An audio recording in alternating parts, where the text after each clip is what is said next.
اعوذ باللہ من الشیطان الرجیم، بسم اللہ الرحمن الرحیم۔ ناظرین کرام، پروگرام گنہگاروں مایوس نہ ہو، عامر لیاقت حسین حاضر خدمت ہے۔ اللہ کیا پیارا نام ہے، کتنے خوبصورت حروف ہیں، کتنے قیمتی کلمے ہیں، اور کیا حسین تعبیر ہے۔ کیا اس کا کوئی اور ہم نام ہے ناظرین؟ اللہ کہیے، کہہ کر دیکھیے، فوراً ہی ذہن میں غنا، بقا، قوت و نصرت، عزت و قدرت اور حکومت کا سرتاپا گھوم جائے گا۔ مطلب یہ ہے کہ جب آپ اللہ کی نعمتوں کو یاد کریں گے تو آپ کو سر تا قدم نعمت ہی نعمت دکھائی دے گی۔ یعنی پوری دنیا آپ کے پاس ہے، اللہ کہہ دیجئے پوری دنیا آپ کے پاس ہے اور آپ کو اس کا احساس بھی نہیں۔ زندگی کے مالک ہیں لیکن اس کا شعور نہیں، کیونکہ زندگی اس کی عطا کردہ ہے جس کو ہم نے نہ جانے کیوں بھلا رکھا ہے، جبکہ وہ ہمیں کبھی نہیں بھولتا، ہر وقت ہمیں یاد رکھتا ہے، ہماری شہرک سے بھی زیادہ قریب ہے۔ ہمارے پروردگار نے اپنی ظاہری اور باطنی نعمتیں ہم پر انڈیل ڈالی ہیں۔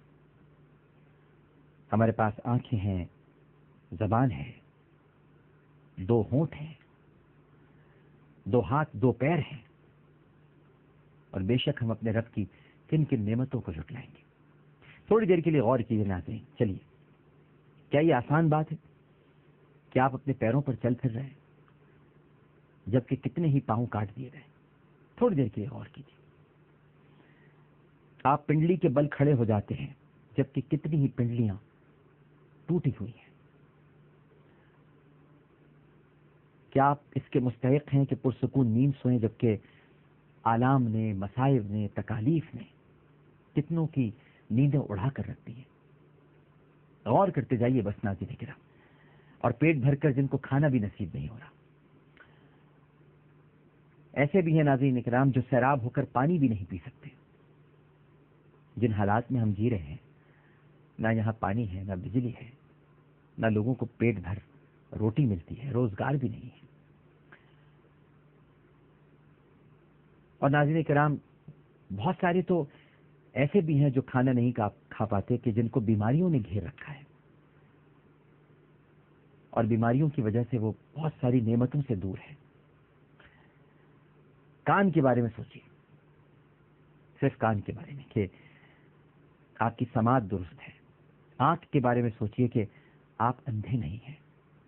اپنی جلد کو دیکھیے کہ جو برس اور جذام سے محفوظ ہے، اور اپنی عقل کے بارے میں سوچیے کہ آپ عقل والے ہیں یا آپ پر جنون اور دیوانگی طاری ہے۔ کیا آپ احد پہاڑ جتنا سونا لے کر، ایک سوال کرتا ہوں، اپنی آنکھ دے دیں گے؟ اگر آپ کو کوئی احد پہاڑ کے برابر سونا دے اور آپ سے یہ کہے کہ آنکھ دے دو، تو کیا آپ آنکھ دے دیں گے؟ کیا آپ طور پہاڑ کے برابر، یہ سارے مشہور پہاڑ ہیں اس لیے ان کا ذکر کر رہا ہوں، طور پہاڑ کے برابر آپ کو اگر کوئی چاندی دے اور کہے کہ یہ لے لو اور اپنی سماعت دے دو، تو کیا آپ اپنی سماعت دے دیں گے؟ آپ زبان کے بدلے قصرے زہرا لینا گوارا کریں گے اور گونگا ہونا پسند کریں گے؟ کیا آپ یاقوت اور موتی لے کر اپنے ہاتھوں کا سودا کر لیں گے؟ تو پھر سوچئے کہ کتنی نعمتیں آپ کو ملی ہوئی ہیں، کتنے انعامات ہیں جن سے آپ لطف اندوز ہو رہے ہیں، لیکن آپ کو اس کا ادراک نہیں ہے۔ آپ کیا، مجھے اس کا ادراک نہیں، ہم ہی کو اس کا ادراک نہیں ہے۔ ہم کو گرم روٹی، ٹھنڈا پانی، میٹھی نیند، الحمدللہ، اور عافیت حاصل ہے، لیکن عافیت حاصل ہے، عافیہ صدیقی کی ماں سے پوچھیے جسے عافیہ بھی حاصل نہیں ہے۔ لیکن اس کے باوجود ہم پھر بھی پریشان ہیں، مغموم ہیں، رنجیدہ اور اداس ہیں۔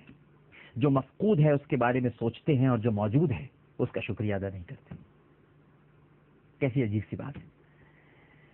مالی نقصان پہنچ جائے تو پریشان ہو جاتے ہیں، حالانکہ خوش بختی، خیر، صلاحیتیں، نعمتیں اور اشیاء سبھی کچھ تو ہمارے پاس ہیں.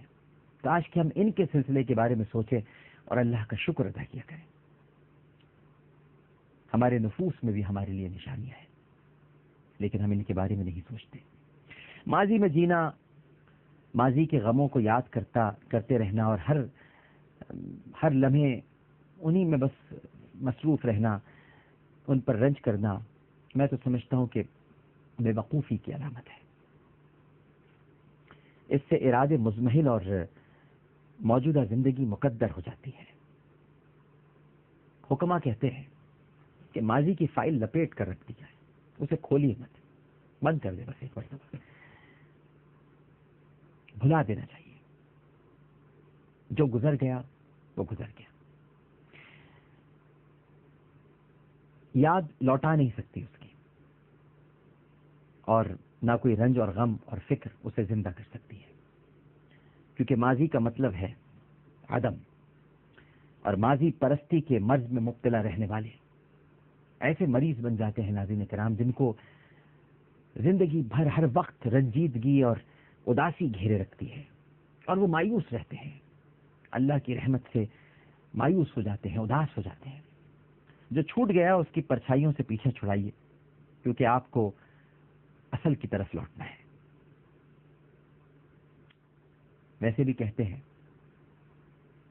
کہ آپ دریا کو اصل کی طرف، سورج کو مطلع کی طرف، بچے کو ماں کے پیٹ میں، دودھ کو چھاتی میں اور آنسو کو آنکھ میں واپس نہیں لا سکتے.